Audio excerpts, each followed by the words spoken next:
When you're lying on your deathbed, looking back on your life, what are the things that if they don't happen, you're going to have serious regret? What are the experiences that are an essential part of your purpose and passion in order to feel that you've had a life well lived? Hi, this is Sara. I'm a relationship coach, dancer, and Taoist. In every episode, I'll be exploring psychedelics, well-being, or the human experience, and this one is on living a life of satisfaction. When I thought about my dream for my life, I thought that meant owning land with all of my best friends in a kind of commune where each of us would have our own separate dwelling, but there would be communal spaces where we could gather, where we could always have an embodied, tangible experience of community being close. But when I would picture where I would be on that property, I was pretty far off from the others. And I would picture these huge trees with these autumn leaves that had fallen onto the ground. And when people wanted to come and visit me, they would walk through this autumnal coloring. And there was a river bed on the side where people could walk along the stream as they came to visit my house. And as I was picturing this, I realized that really what my dream is to be the witch in the woods. And I had to figure out, what did it mean to be the witch in the woods? How could I embody that? And for me, there's this sense of wisdom in that archetype, right? This idea of having experiences and knowledge and a certain kind of competency, and then also the ability to offer some kind of healing or soothing towards others, to others. So that wisdom for me, an example of this is one of my best friends recently had a birthday, and she decided she wanted us to all go fishing with her. And I went fishing when I was a kid, and I was kind of crap at it. And I was one of those kids where if I wasn't immediately good at something, I just kind of dropped it and didn't pick it up again. But as part of being wise, one of the things that I want to be able to do is catch my food, clean my food, cook my food over an open fire that I built myself outside. And so part of being wise meant being able to have this experience with her, right? So that's part of what being a witch, a wise witch, means to me. It took a while for me to get that specific with my dreams. And part of the reason our dreams can be a little bit elusive is, one, there's a lot of cultural conditioning that limits our dreaming. So for instance, my grandmother was Roman Catholic, and if I was getting a little mouthy, if I was sassing back a little bit too much, and let's say immediately after that I tripped over my shoelaces, she would point her finger at me and cackle, "God gotcha," as if there was this beardy white guy that was watching me to make sure I was being good on earth, right? And part of this being good on earth is that if you're good now, you'll earn this reward in the afterlife. So there's going to be some kind of promise afterwards if you just grind and work and sacrifice in this life. And if you don't do that, there's going to be this eternal damnation and this incredible punishment, right? Well, the Taoist in me really rebels against that, because Taoism holds this idea that it's paradise on earth. And while I recognize that it's hard here a lot of the time, and being in a human body is hard, and there's a lot of hurt that happens and a lot of harm that happens, where I'm recording this podcast from right now, while I'm holding all of that, I'm also looking at these beautiful snow-covered mountains with these gorgeous trees all over them on this amazing road trip that I've been on, where I've been eating delicious food and spending time with loved ones, family, and friends that I haven't seen for a while, seeing new things, talking to new people, having new experiences. And so I've also experienced this kind of heaven on earth that's available in this lifetime. And I know I have a limited amount of time being here. And there's some kind of statistic, and I don't have the exact numbers, but like there's a certain number of books available in the world, right? All of the books in the world.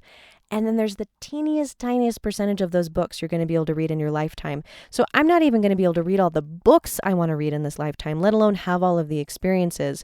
So I started getting really clear on what were the non-optional things that I wanted to be able to do.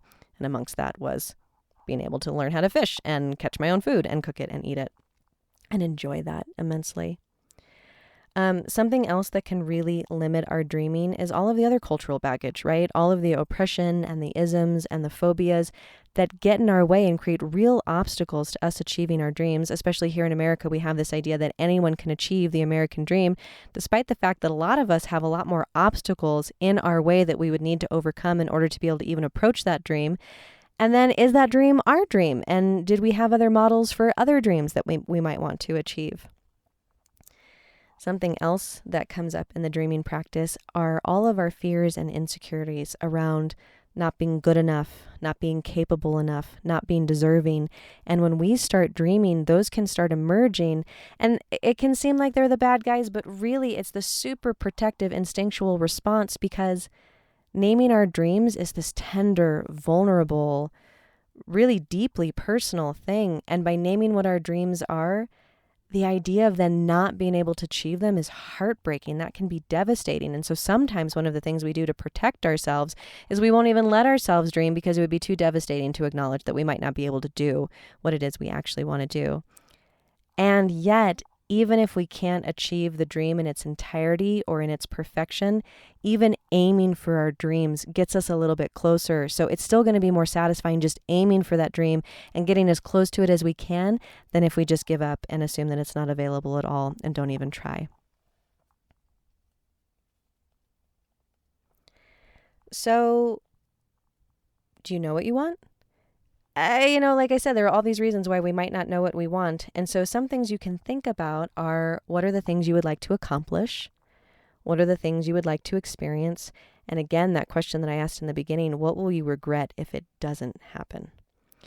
Then once you get a little clearer on what it is that you want, thinking about what are the obstacles that you face in order to achieving that. And once we think about the obstacles, getting really practical with them, putting them down on a sheet of paper, making a note in your phone and going, here are all the things that are in the way. Then we figure out how to turn those obstacles into tasks.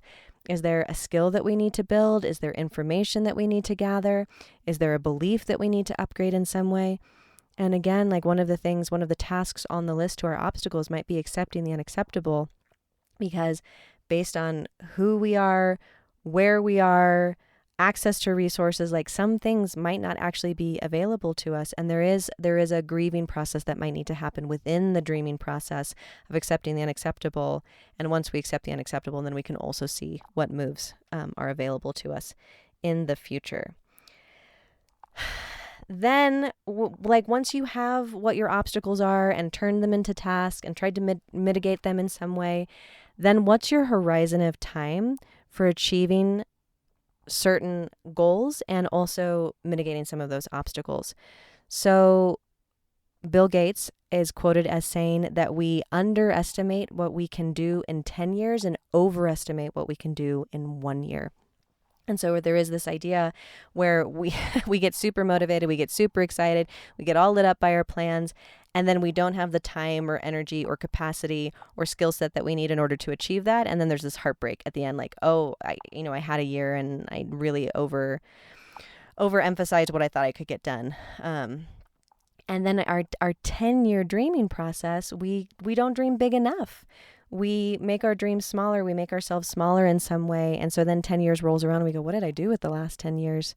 Think about where you were 10 years ago and where you are now. Actually, quite a bit is possible within that time frame, right? Like even without intentionality, probably quite a bit shifted, but did as much shift as it could and as you wanted, and really being able to let yourself dream within that 10-year period so that, the bigger things can happen. So by the time you get to the end of your life, you're like, fuck yeah, I did that. I made that happen.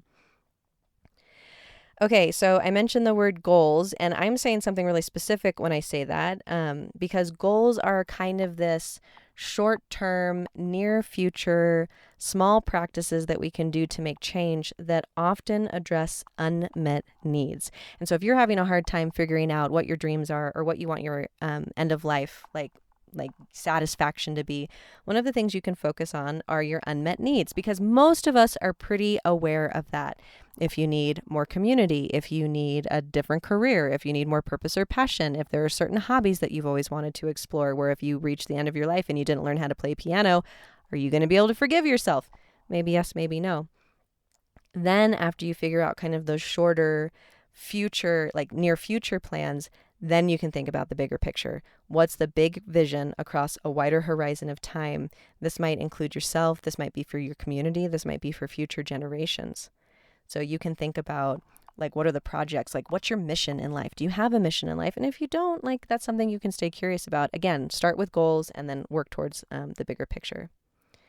So in all of this, what you're going to do is prioritize what's important to you, what matters to you.